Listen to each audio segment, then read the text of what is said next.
prophète et roi.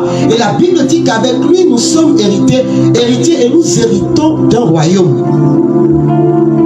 Et la Bible dit que le prince s'est retrouvé en esclavage. Mais même en étant en esclavage, tout ce qu'il faisait lui réussissait. Même quand il a été maltraité, tout ce qu'il faisait lui réussissait. Je suis en train de parler à quelqu'un. Même quand on t'a brimé, là où tu penses qu'on t'a brimé là, regarde bien, tout ce que tu touches porte du fruit. Dieu permet cela pour éveiller la conscience à ceux qui sont autour de toi, sur qui tu es et sur la grâce qu'il a déposée sur ta vie. Bien aimé, on devient quelqu'un à cause de quelqu'un. Est-ce que quelqu'un m'entend ce soir? Les personnes qui aiment bien dire, c'est à cause de moi que tu es devenu cela. Mais je vais te dire une chose. Nous tous rassemblés, ici en présentiel, et vous qui m'écoutez, c'est à cause de Dieu que nous sommes là. Parce que c'est lui qui nous a créés. S'il ne l'avait pas voulu, nous ne serions pas là.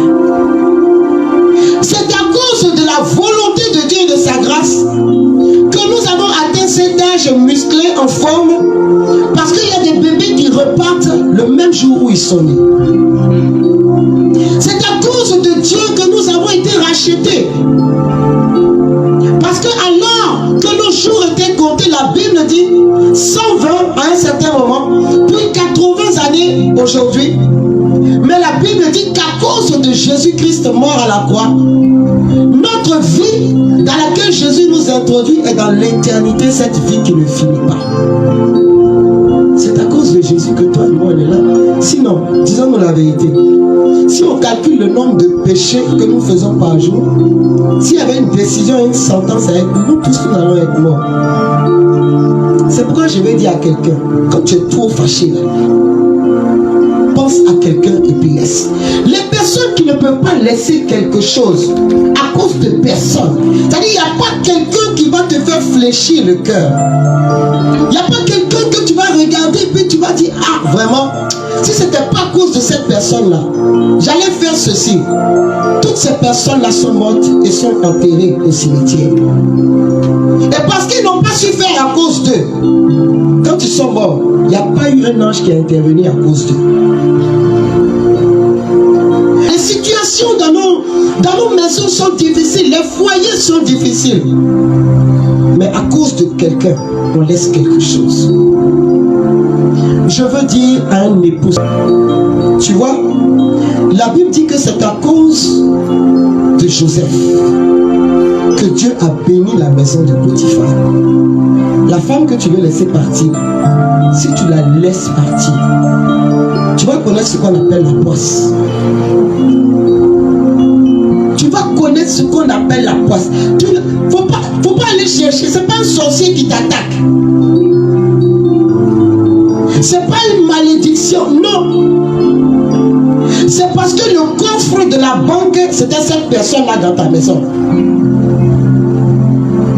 C'est parce que cette personne dégage quelque chose qui effraie le diable et qui le met en déroute.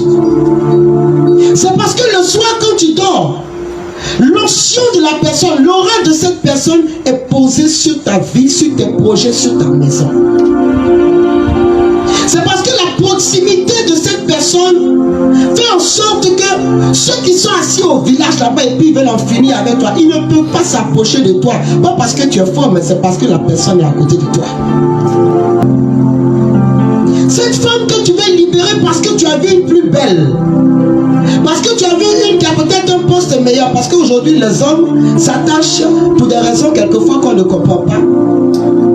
Cette femme que tu veux libérer, avec laquelle tu as fait des enfants, avec laquelle tu as passé des années, peut-être que même que vous n'avez pas fait des enfants, mais vous avez transpiré ensemble. Si tu la laisses partir, l'électricité sera coupée sur ton chemin spirituel.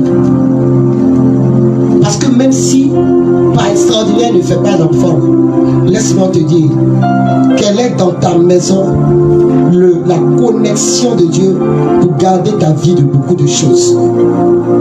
Je veux dire aussi à une femme à qui on dit, ah, c'est quel mari ça?